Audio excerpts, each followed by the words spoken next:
Happy Christmas. ఇప్పుడు ఈ చెట్లు ఏంటంటే మామూలుగా నేను పెట్టేటువంటి బొప్పాయి చెట్లు అయితే పర్లేదు బాగానే ఎన్నుకున్నాయి. కాకపోతే ఏంటంటే ఇటు సైడు ఎడినియం చెట్లు ఉన్నది, ఇటు గులాబీలు ఉన్నాయి. ప్లస్ ఇది ఏంటంటే నేను ఇంతకుముందు చూసింది ఏంటంటే నేను చైనా మెథడ్ తెంపడానికి అనుకూలంగా ఉండేటట్టు చేస్తూ ఉంటారు.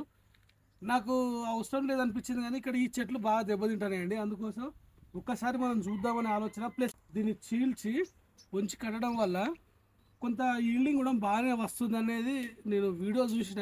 అది మనకు ప్రాక్టికల్గా వర్క్ అవుతుందా లేదా అనేది ఐడియా లేదు, కానీ ఇది ఒకటైతే ఆ పద్ధతి చేద్దాం అనుకుంటున్నాను. ఎందుకంటే ఈ కింది మొక్కన నీడ పడుతుంది కాబట్టి ఇటు సైడ్ డైరెక్ట్ వస్తే ఏంటంటే టక్కున ఇరిగిపోతుంది. ఆ ఇరిగిపోకుండా ఉండాలంటే దాన్ని చూద్దాం, ప్రయత్నం చేస్తేనే కదా.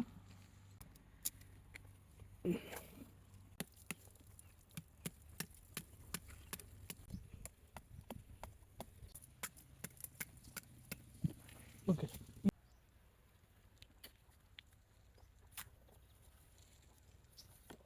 ఓకే సరిపోద్ది.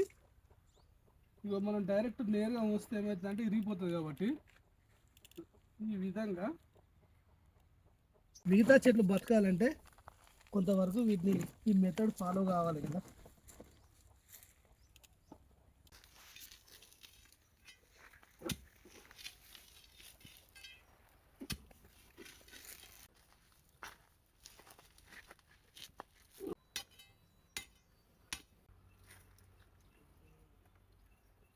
చూద్దాము, అవకాశం ఉంటే దాన్ని కూడా చేసే ప్రయత్నం చేస్తా. ఈ రెండింటి చేస్తా.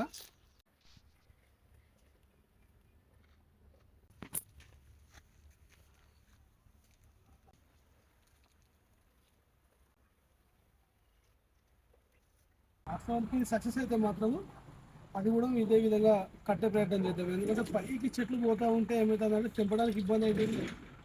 అటు సైడ్ నిలబడకుంటుంటుంది కానీ ఉద్దేశంతో ప్లాన్ చేస్తున్నా. చూద్దాం. ఓకే, ప్లీజ్ సపోర్ట్ చేయండి, సబ్స్క్రైబ్ చేయండి. Thank you.